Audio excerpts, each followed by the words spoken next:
Hi, I'm Veronica Belmont.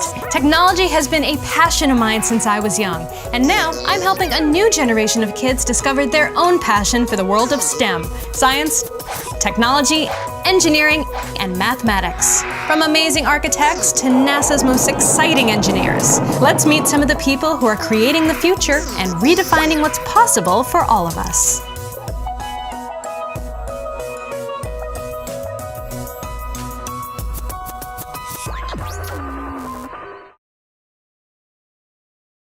Welcome back, I'm Veronica Belmont, and on this episode of the Meristem Project, we're tackling something big, really big, like squash your house like a bug big.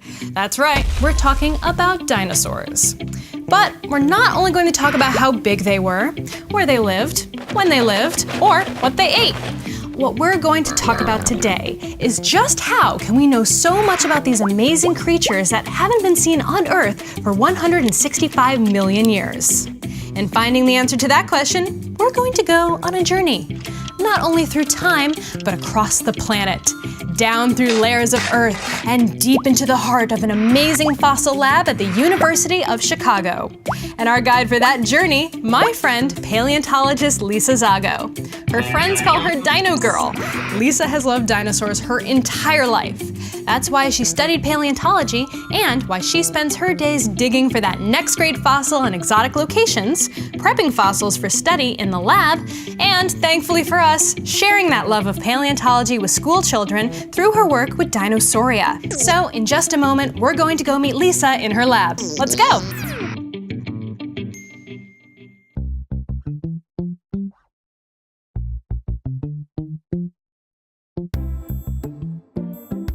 So Lisa, these are some incredible specimens you have here at the lab.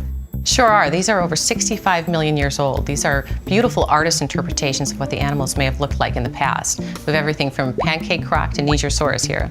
This is a really amazing place. How does someone get here, working as a paleontologist, dealing with fossils that are 65 million years, 250 million years old? It's pretty incredible. Oh, I've loved dinosaurs since I was a small child, and it's never really left me. I started my work in the field, attending lectures, following lab activities, and eventually started my own program for children about the age of dinosaurs, and hopefully encouraging them to someday investigate the past, become paleontologists, and contribute to the fossil record.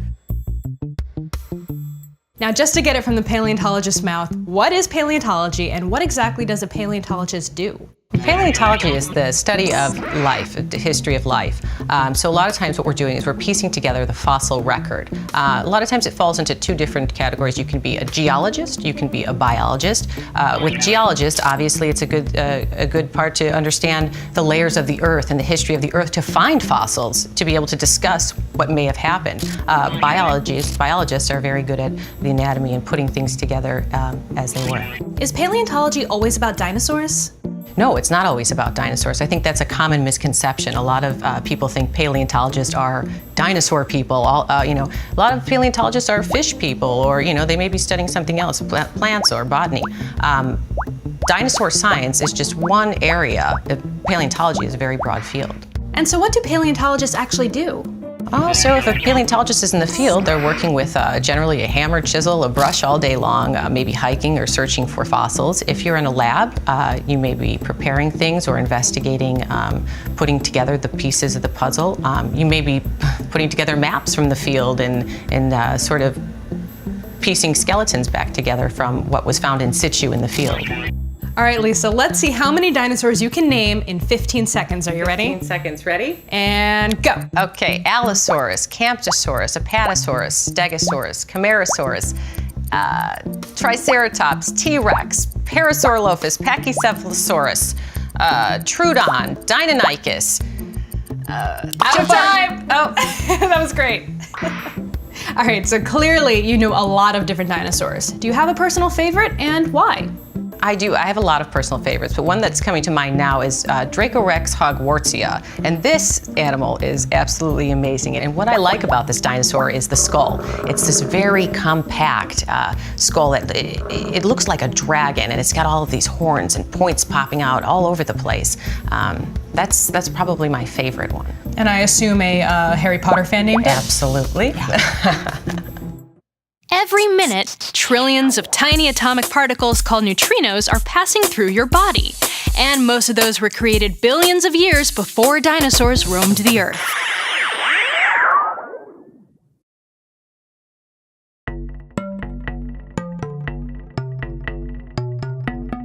It's like we're learning something new about dinosaurs every single day. We learn so much from these fossils, but how and where do we find them? Dinosaurs are found all over the world on every single continent. So when we're looking at dinosaurs, we're looking at the Mesozoic era. You might start with a geological map and start to break down which layers are exposed and which periods we're looking at. You might start with the Cretaceous, which is the youngest, the Jurassic is in the middle, and then we have the Triassic being the oldest. So now that we can tell how old fossils are based on where we find them in the Earth, how can we use these fossils to learn more about these dinosaurs? For example, if they ate meat, or if they ate plants, or even if they could fly. Well, it's important to understand that a lot of times when we find a dinosaur in the ground, we're not finding a complete, well-articulated skeleton with a skull attached to it. Many times we're finding just parts and pieces that are not associated to each other. So for instance, if you're lucky enough to find a tooth, something with a nice curve to it with a serration, we know we're talking about a meat eater. If we have something that's more spatulate-like with some ridges or grooves in it, we're talking about a plant eater. And if it's a creature that can fly, do we see the wings? Do we see the feathers on the wings? Or can we just tell based on the shape of the bones as well? A lot of times you can see that these are thinner, longer bones. That's an indication immediately that you have something that may be flying. But a lot of that stuff is early, it's Cretaceous, so it's much younger than a lot of these Jurassic or Triassic dinosaurs. And it's sort of rare to come across it. They're so thin. Same thing with skull parts. A lot of times this stuff isn't going to fossilize. It's like paper plate thin, and it's just going to vanish, and not the conditions wouldn't be right for it to fossilize. Today, paleontologists are replacing a lot of their fossil picks and brushes with technology like MRI, magnetic resonance imaging, and X-rays.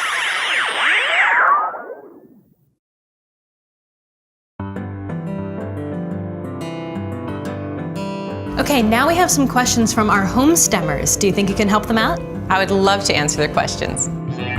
If you only have bones, how do you know what dinosaurs look like with muscle and skin? So we only have dinosaur bones to look at. Well, how we get the skin would be with skin impressions. Luckily, we have several mummies. These are hadrosaurs. We have duck-billed dinosaurs that show us textures on the surface of the skin. To flesh out a dinosaur, we also use living animals as a model. Scientists are constantly doing calculations to figure out the mass of the body of a dinosaur. One of the most important things I would love to mention would be the imagination. It's very interesting and exciting to come up with colors and different imprints and patterns on the skin, just using your imagination. My friends say that birds are actually dinosaurs. Is that really true? Birds and dinosaurs are similar in many ways. They both have feathers, pneumatic skeletons. There are some of the same nesting techniques that they used. Also, there's evidence of smooth stones called gastroliths that were aiding in digestion in the skeletons that have been found of dinosaurs, as we also know that this is a common behavior in modern birds. So if someone out there wants to become a paleontologist, what do they need to do? I recommend studying geology or biology. Those are the two disciplines that really work along with paleontology. We use geology, study of the rocks, to hunt fossils, and then biology to piece things together for the fossil record. Doesn't have to be that you've got a PhD though. You can also work in the field collecting fossils or researching. Museums have plenty of fossil prep labs where people can do work there. There's also artist jobs available, photography, things like that. Thanks again, Lisa Zago, for this amazing tour. If people want to learn more about you or your work, where should they go? To learn more about my work with kids in paleontology, you can go to dinosaurhunter.net. I love that website address. That is awesome. And a huge thanks to the University of Chicago for letting us into the lab to see all the amazing work they are doing here. Stay tuned. When we come back, we're going over the answers to last episode's challenge. See you back in 120,000 milliseconds. The newly discovered wonder material, graphene, is so strong, a sheet of it as thin as cellophane could support a T-Rex standing on a pencil without tearing.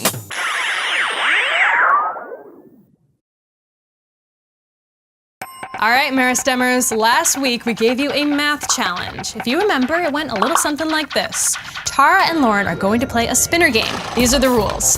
When it's a player's turn, you spin both spinners. add the two numbers that the spinner points to. If the sum is odd, Tara wins, even if it's not her turn. If the sum is even, Lauren wins, even if it's not her turn.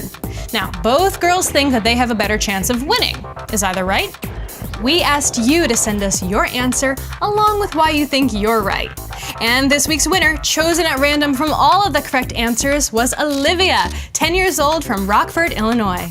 Olivia wrote, well, they have the same chance. There are 4 possible outcomes from any set of spins. Even, even odd, odd odd, odd even. When you add them up, 2 end up even and 2 end up odd. So they're both equally likely to win. Great job, Olivia, that's exactly right. We'll be sending you out a Meristem Project t-shirt right away. If you could put any 23 dinosaurs, or your classmates, in a room, there is a 50% probability 2 of them share a birthday.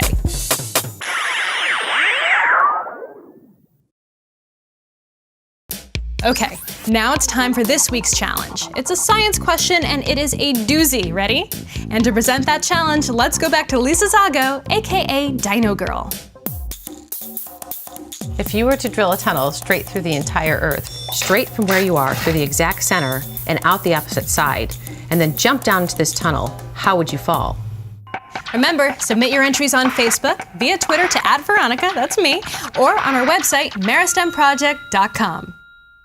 That's it for this episode. I hope you enjoyed meeting Dino Girl Lisa Zago. If you want to learn more about paleontology or being a paleontologist, you might like these books. National Geographic Kids' Ultimate Dinopedia, the most complete dinosaur reference ever, or The Dinosaur Museum, an unforgettable interactive virtual tour through dinosaur history. Or I really like the PaleoCast podcast. They have some 40 hours of amazing audio free to download. Or if you like videos, try the History Channel's Dinosaur Secrets Revealed, National Geographic's Awesome Sky Monsters, or Nova's Arctic Dinosaurs. We'll have links to these and other reference materials, complete show notes, an archive of challenge questions and answers, plus a ton of other STEM stuff on our site, meristemproject.com. So until next time, keep learning, keep exploring, and always keep growing.